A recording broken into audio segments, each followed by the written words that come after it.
Man, what is happening, my YouTube family? Of course, it is your boy B New coming at you on this Friday. Just want to send positive vibes out to everybody. TGIF. I know Lakers Nation is needing some positive vibes because I know a lot of people are probably concerned after the performance last night, and especially with the injury to Anthony Davis. So we won't take a whole lot of time to go ahead and jump right into this. So let's just go ahead and get into it as I give you all my thoughts on the Lakers' chances of still winning the championship. Because, of course, as we all know, the internet went crazy and said, oh, my God, it's over for the Lakers. It's a done dollar, you know.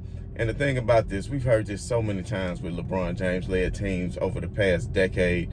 Most memorable that comes to occasion was back in 2018 when he led that Cavs team minus Kyrie to the finals and even swept the #1 seeded Toronto Raptors. And I know a lot of people probably out there saying right now, well, this not 2018.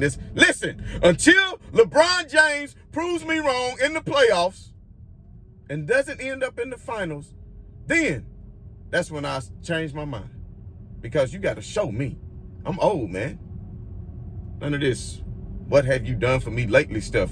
I have a good memory of what you have always done. And until LeBron James, let me know the last time LeBron James entered into the playoffs and didn't make it to the finals. Please, somebody let me know. Put it in the comments. The last time LeBron James was in the playoffs and didn't make it to the finals had to be 2009. Had to be. Because once he joined Miami, that was 4 straight in a row. And then the same thing in Cleveland, even minus a Kyrie, for 8 in a row. Do you understand? Then, as we all know, the injury that kept him out of the playoffs, which would have been great to see. And then maybe we could have said, well, you know what? Golden State had Kevin Durant. They was too much for that young Lakers team. But he wasn't afraid. He went to the Western Conference to take it on. So when I tell you LeBron James might be a little hobbled from an ankle, guess what? I seen players play on worse.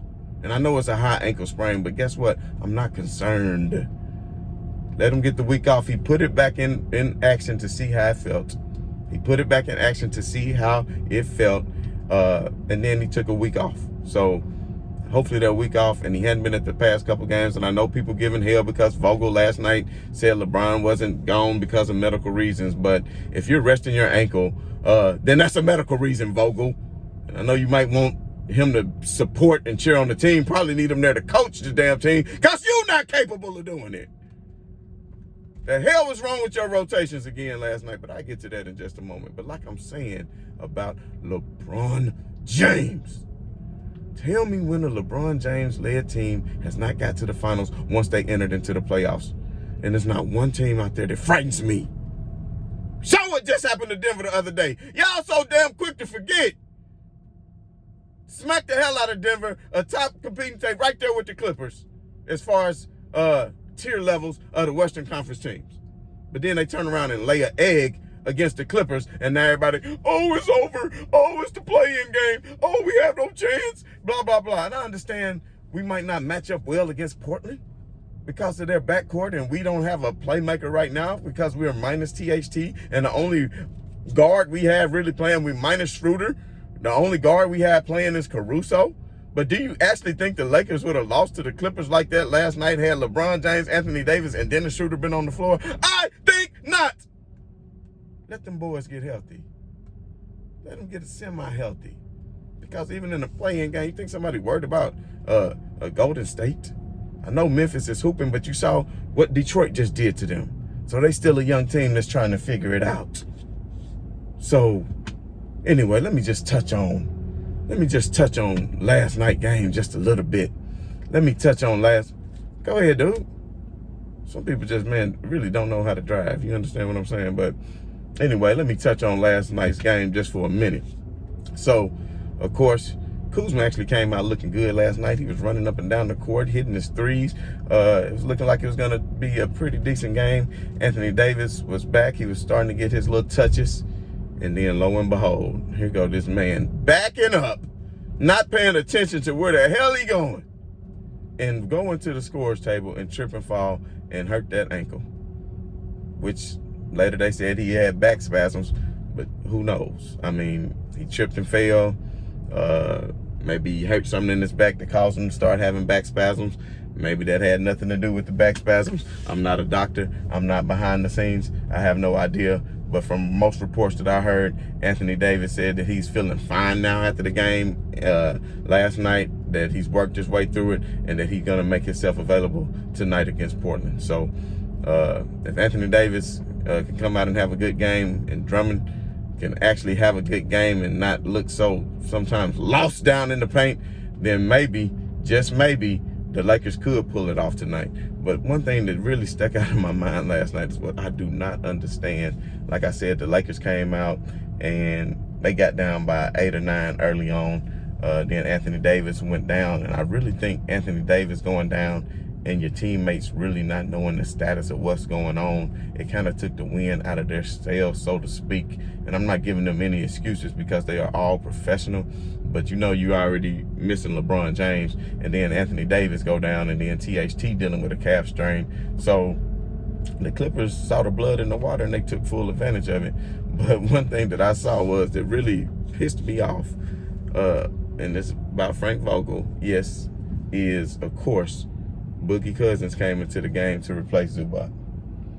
Once Boogie Cousins came into the game to replace the Zubac, instead of him coming with Marc Gasol, who is the same stature and the same weight and has had plenty of battles with Boogie Cousins in the past, when Boogie Cousins played for the Sacramento Kings and Marc Gasol and Zebo used to bully Boogie Cousins in the paint when Boogie Cousins thought he was hard. And so, if anybody of y'all never seen when Zach Randolph told DeMarcus Cousins, hey, where I'm from, bullies get bullied, and just straight kind of punked him and let him know, then go back and check that clip out on YouTube. I'm sure it's available somewhere. But at the end of the day, you put in Montrezl Harrell on Boogie Cousins. First of all, Boogie is capable of coming outside and stretching the floor and shooting threes in his career. He can do that. So why would you have Montrezl Harrell in here trying to guard somebody knowing that he's not really a perimeter defender? And then not only that, he giving up so much size to Boogie down in the paint that Boogie just pretty much started having his way. Looking like the old Boogie. Looking like the damn boogeyman. And then the Clippers proceeded to go on a 13-2 run before you decided to say, you know what, let me give Marc Gasol a chance. So then you put in Marc Gasol, and mind you, Marc Gasol performance was not great. The 5 minutes and 55 seconds that you allowed him to play, Frank, because Caruso gave him a couple of bad passes that led to turnovers and fast breaks where Mark had no chance, where he didn't exert energy and run back down the court to chase Boogie down. Which you can say what you want, you got to play in the end or whatever, but why exert energy if you know you're not about to catch that man? Even LeBron does that. He's not gonna, he can get you to chase down block, but he picks and chooses his spots because he knows he has to conserve such energy. So I don't know if Vogel was unhappy with Mark's quick 5 minutes performance as they continue to go down. So I'm not saying Mark was the savior, but damn, if you would have put him in the first place, maybe Boogie Cousins don't start going off. And then you saw Mark start making good passes and hit a backdoor cut pass to Caruso on the nice pass. Even while Reggie Miller gave him his accolades as one of the best passing big men ever. But yet you choose to go back to Trez Harrell again, who was clearly undersized in this matchup, which you keep saying you're going to do it based off matchups. But then, off this particular matchup, you put in the wrong person, man. And that's really the only thing that worries me in this playoff run. I'm not worried because of LeBron James. I'm worried because of Frank Vogel. Now, last year in the bubble, Frank actually coached pretty good, especially in that Houston series. When they went small, he actually went small, which at first I thought it was a bad idea. I wanted them to continue to go big and exploit that down low. But, they couldn't keep up with the running gun of Houston and the way they were playing, so they adjusted and you saw what they did. So, you know, I'm not just going to sit up here and give Frank Vogel hell. I understand what he's trying to do, but damn it, man. And I know you're trying to make people happy too, because you know, my Reggie Miller even spoke to Trey's body language last night and all this and that, which to me, I don't think Trey's has a problem as far as body language. Of course, you want minutes, but he understands he's part of a team, and maybe he feel like he was going to play a bigger role with the Lakers, and now they signed Drummond, and that relegated his role. But let's not forget that February the 14th, the Lakers were second in the league and nipping on Utah heels for first place record in the league. Let's not forget that. With Marc Gasol as your starter, playing with AD, and Trez as the backup. So let's not forget that, man. Let's not forget that. And then what happened? By the time March the 20th rolled around, they slipped down to third. Even though LeBron was holding down the fort, remember Marc Gasol ended up getting playoff COVID protocol, and he started to miss some games. Okay? So then Schroeder had the same thing happen that he going through now, where he had COVID protocol. So then by April the 20th, you slipped from third all the way down to fifth. And by the time you slipped down to fifth, and LeBron James started to come back, it was just a little bit too much, too little, too late. So your teammates could not hold it down. But my main point that I'm trying to say is the Lakers were number 2 in the league, almost number 1, with the lineup that they already had prior to even getting Drummond. So Drummond is a good pickup. Initially, I was very excited about his pickup, just number-wise. I'm going to be honest and say, you know, with all those years he was here in Detroit and Cleveland, I didn't get to take a good look at him a whole lot. I just saw that he put up a lot of numbers, but I'm starting to think, because he was one of the primary options on the sorry team, so I don't know if that toenail is getting to him, but damn, Andre Drummond, you got to step up and do better. Your damn defense, you always leave your damn man on the penetration and give up easy lobs. Stay on your damn man. If the guard give up a floater, so be it. Don't come off your man so quick to give up the easy pass. Understand, let them shoot over you once you come back, and trust your teammates to make the other rotation. Damn, Andre Drummond, get yourself together. You need to be a more force on offense. And then Frank Vogel played Andre Drummond the entire third quarter. He played him the entire third quarter, y'all. Damn. How you play somebody the entire third quarter without even giving Mark a look at the offense to see if they can even try to mount some sort of comeback in the third? I mean, my goodness, Frank Vogel. But, hey, at this point, it is what it is.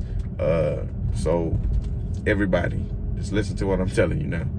Calm down. Calm down. The worst thing that could happen is the Lakers to be in the play-in tournament at this point. That's the worst thing that can happen. I still don't really see it happening, but that's the worst thing that could happen. And if that were the case, LeBron James is back. He'll be back. And trust me, a LeBron James team with their back against the wall is not bowing down in a play-in tournament. And if I'm not mistaken, you have to lose twice if you come in as that 7th. You have to lose twice, not just once like everybody thinks. So just calm the hell down. You understand what I'm telling you?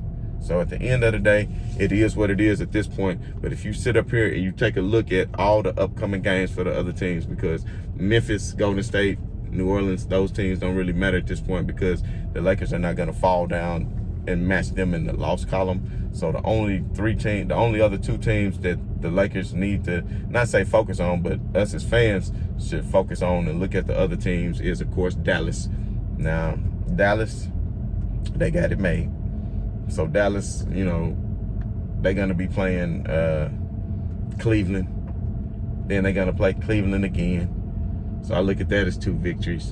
And then they're going to play Memphis. So Memphis is going to be fighting very hard. So I can see maybe Memphis winning that game, but I can also see Dallas winning that game as well. The last time they played, Luka Doncic hit a 3-point shot to win the game at the very end with 1 second on the clock. But then after that, they had New Orleans, Toronto, and then Minnesota.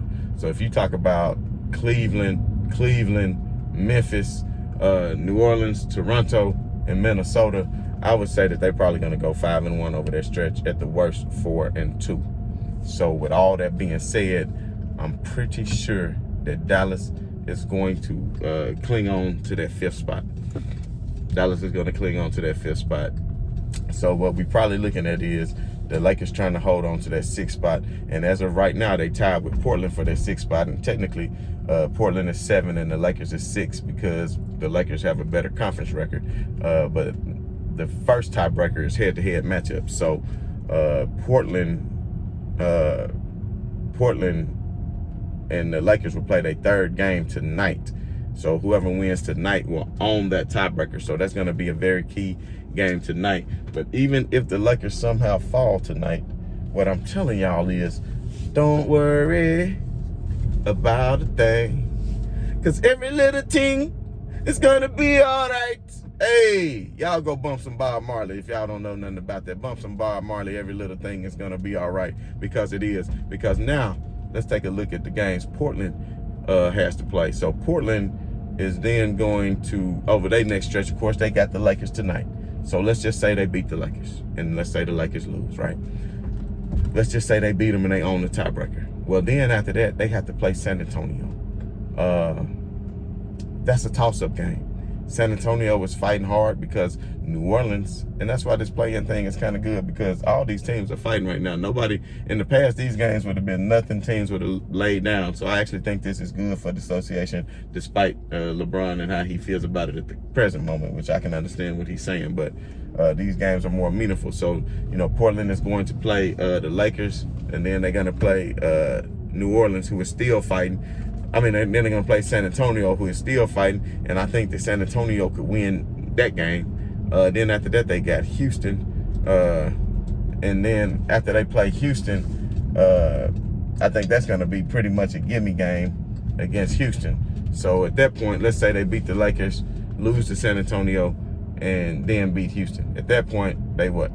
3-1. But see, after that, let's not forget they got Utah, Phoenix, and Denver. So Utah, Phoenix, and Denver to end the year. And I'm just going to tell you like this. In the past, too, a lot of teams would have been saying, hey, rest them. But you got to realize Utah and Phoenix are still battling for that #1 spot. There's only one game that separates Utah and Phoenix from being the #1 seed in the West. And I don't see them resting any players or anything. And plus, they want to get geared up for the playoffs. And they know, and that's another thing, because of the play-in tournament, they're going to get a week rest while the play-in tournament goes on. So I don't think they're going to rest anybody. They're going to fight to get that #1 spot for seeding and positioning. So Denver as well. It all depends on how they want to fall, if they want to be 4th or 5th, depending on their matchup, because of who they might be trying to duck. So I would say between the Lakers, San Antonio, Houston, Utah, Phoenix, and Denver, out of those last 6 games, I could easily see Portland going 2-4. I could see them going 3-3. At the most, I say 3-3. Let's say they beat the Lakers. Let's say they beat Houston. And let's say they beat San Antonio. I don't think they beat Phoenix. I don't think they're going to beat Denver. And I don't think they're going to beat Utah. So let's just say 3-3. So if they go 3-3, so now we have the Lakers. So let's say the Lakers do fall to Portland tonight. If the Lakers beat Portland tonight, then that's a wrap. But it's going to be hard because they just don't have a backcourt right now. They don't have any ball handlers. THT hurt. Schroeder is out. LeBron James' primary ball handler is out. So, I mean, who do they really have other than Caruso to run the offense? So, Caruso against Dame Dollar and CJ McCullough backcourt just doesn't bode well for the Lakers. But if somehow Anthony Davis can come back tonight and give a hell of a performance, and the Lakers can dominate in the paint and somehow get hot from three-point land, then I would never really count them out. But anyway, so let's just say the Lakers do lose to Portland tonight, and then let's say they lose to Phoenix. Let's say they lose to Phoenix on Sunday, right? Which I would give the Lakers a fighting chance to actually beat Phoenix, just because of the way they match up with Phoenix. But at the end of the day, let's say they drop that to Phoenix, right? Well, then they got New York, which you might say, well, New York doesn't have a chance. But, I mean, just be honest, guys. What happened? The Lakers just beat Denver the other night, and everybody was singing their praises. minus LeBron James. You understand? I understand THT played in that game, and he might not be available for this one. But at the end of the day, that's a winnable game. That's a winnable game. So let's just say the Lakers can pull out the New York victory, right? Then they got Houston, who's out of it, who won't be playing. I don't think it's hard. They might be trying to play spoiler alert, but the Lakers can take care of business against Houston. Then the Lakers can take care of business against Indiana. And then by this time, the very last game of the season, by this time the Pelicans may not be fighting to get into that play-in, because at this point they'll be eliminated. So with them being eliminated, they might shut Zion down, and no sense of playing him the last game of the year and risking some sort of injury. So they might just shut that down. So let's just say the Lakers can go 3-3 over that stretch. So if the Lakers go 3-3 over that stretch, which I think they can beat New York and go 4-2 over that stretch, to be honest. I think they can go 4-2. If the Lakers can go 4-2 and somehow either beat New York or either beat Phoenix to go 4-2, then I think they would be good to go. If somehow LeBron James can come back for the Phoenix game, then I know they can win that game. But if he comes back for the New York game, I know they can definitely win that game as well. So if they can win those last 4 and go 4-2, and Portland were to go 3-3, then they can avoid that play-in game. So the game tonight will be very important, because if they can beat Portland, which I just don't know with the way the Lakers are playing, I just don't see it happening, to be honest, because the NBA is about matchups, and they don't match up very well against them. But at the end of the day, I honestly think the Lakers may drop the game against Portland, and they may drop the game against Phoenix. But then after that, I think they can close out the rest of the games at 4-2 by taking care of New York, Houston, New Orleans, and Indiana. Because by that time, Indiana been playing hella ball lately too. But by that time, Indiana will have been eliminated from the play-in as well, and they may just be trying to play spoiler, which who knows. But if LeBron James are back for those final 3 or 4 games, then trust me, LeBron James is going to put the team on his back and make sure that the Lakers can avoid the play-in tournament. I just hate that he couldn't get his ankle ready now to take care of these past few games, and that they did drop the 2 games when he did come back against Sacramento and Toronto, which they had leads in both of the games and they were capable of winning. But at the end of the day, we don't live for the past, y'all. We live for the future. So this is the spot that we in right now. Nobody's scared. And I'm telling you what, as long as LeBron James is at 80% in the playoffs, or 85% in the playoffs, and we got a 90% AD, then we good to go. AD saying his ankle is good. It was just back spasms. We will see soon enough. But at the end of the day, I hope everybody stay tuned in for tonight's game. Sorry I had to tune in for the show a little bit later than usual. I had some business I needed to tend to this morning. But as always, this is your boy B New. I'm saying right on to the real, and much love to the haters. I'm out.